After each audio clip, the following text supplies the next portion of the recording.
Hi, I'm David. I own and operate Country Whatnot Gardens outside of Rochester, Indiana, which is about an hour south of the Michigan state line. I grow 25 different species and varieties of bamboo.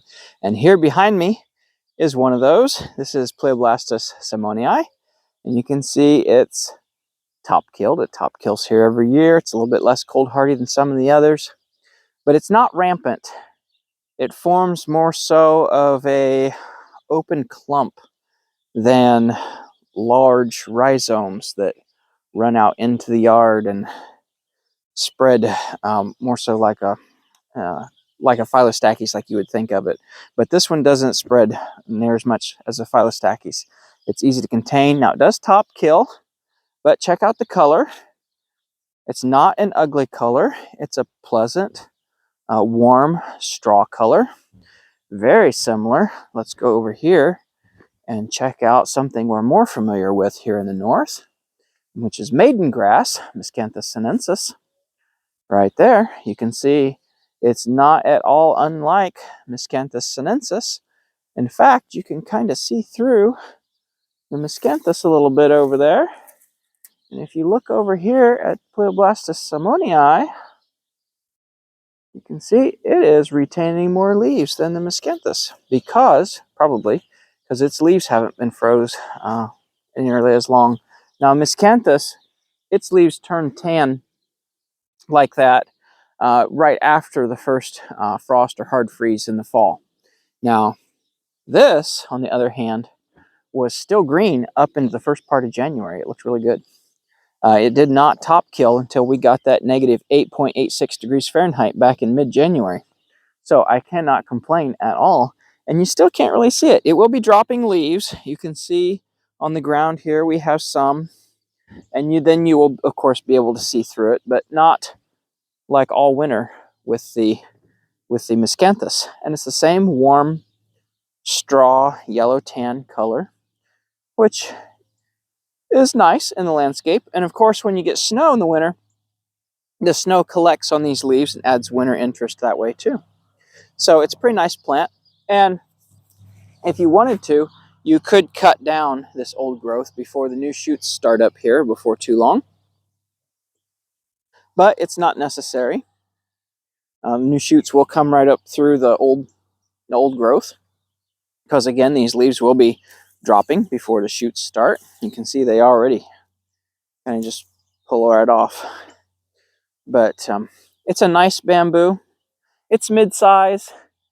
Most of it is in the 5 to 6 foot range, high that is. And come over here, you get some that's, gosh, 8.5, maybe close to 9 to the very tip of that culm up there. I think it's closer to 9, some of it. It tends to come up in the spring and it will put up its shorter stuff. It's 5 to 6 foot range. And then as summer progresses, it will put up the taller stuff after it has the shorter stuff up to feed and facilitate more growth to the grove there. But it's a pretty nice bamboo. I've enjoyed it. But again, if you wanted to, you could cut off all that old growth before the new spring shoots begin, but it's not necessary. It is classified as a runner, but it's slower. I would say it's more so an open clumper. I don't get it running out into the yard. Again, our rule of thumb, right, was that a bamboo in general can produce rhizomes out from the edge of the grove in the yard as far as the tallest culm is high before it has to have green growth on that to photosynthesize and sustain it, right?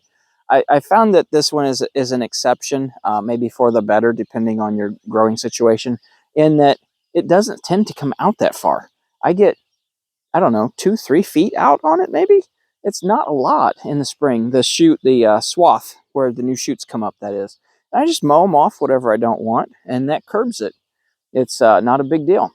So it's pretty tame as running bamboo goes. You know, running is a subjective term, I find. every species has its own speed it travels at, even within the same genus. I mean, you get the bamboo down the way like Phyllostachys rossicata harbin that is painfully slow. It's like watching paint dry, waiting on that sucker to to run. Then you get ones down here like rubber marginata there that likes to really spread. But even in the same genus, it's not cut and dry. It varies by species.